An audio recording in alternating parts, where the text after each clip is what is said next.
nandito kami sa may Bulaluhan dito sa Fairview. Ngayon kasama ko ang owner, isa sa mga owner nitong restaurant na to. Boss, ano ba tong Bulaluhan dito sa Fairview? Ano ba? Gaano ba siya kakilala? Ano ba to? Actually, itong Bulaluhan na to, magto 2 years pa lang ito. 2 years, tama, almost 2 years pa lang naman. Ito, so far naman, maganda naman yung naging feedback sa mga produkto namin. Kaya dinadayo na kami ngayon. Boss, ano naman yung pinagmamalaki ng restaurant na to? Sabi nga, Bulalo, no? Ano ba yung meron dun sa Bulalo na yun? Actually, kung tutuusin, wala naman extra dun sa Bulalo natin eh. Ang ano lang talaga dun is pagluluto lang, proper siguro, magaling ang chef namin. Yun lang. So, wala namang masyadong ingredients na talaga dinudumog tong Bulalo na to, no? Yes. Boss, isa pa, pinakamagandang tanong, gaano na ba katagal tong Bulaluhan na to dito sa Fairview? 2 years, to be exact, 2 years ata. 2 years. Wow. Talaga, so dinudumog siya. Yes. Ito ba, depende ba, seasonal ba yung nangyayari? Seasonal ba o Dinudumog lagi? sa Opo, sige, tuloy po kayo.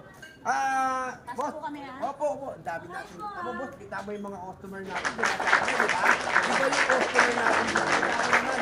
Kitang-kita natin lahat kung paano dumugin tong Bulaluhan dito sa Fairview. Tama po. Opo, talagang ang galing. Boss, ayun, pangalan mo po, boss? Nards po. Nards po. Ako po si Kuya Yani Vlog. Ay. Pumunta po ako kasi nabalitaan ko tong Bulaluhan na to.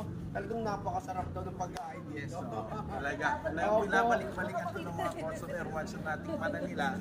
Bumabalik na sila rito. Talaga. Boss, Bulalo lang ba yung meron sa atin? Ano pa ba yung meron? Actually, marami. Halos lahat ng paninda natin dito isa talagang binabalik-balikan na.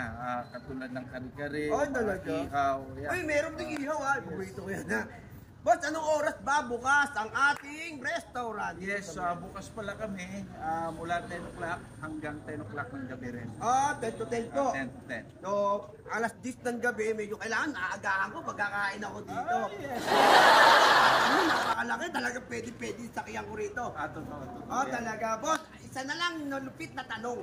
Halimbawa, nasa bahay ako, gusto kong umorder. Pwede ba? Meron ba tayong page? Meron ba tayong online? Yes, may page kami, Bulaluhan sa Fairview. Talaga? Tapos pwede kayong umorder sa Foodpanda at sa Grab. Ay, talaga. So, tatype ko lang yung page nyo, makaka-order, kahit nasa bahay lang ako, no? Yes, Nakatulog yes, ako. totoo yan. Pwede na akong umorder. Okay, magandang boss. Maraming salamat, boss. Thank you po. Sige, thank Thank you. you sa pag-welcome dito sa amin. Maraming salamat. This is Kuya Yani Vlog. Thank you po. Thank you. God bless. Thank you.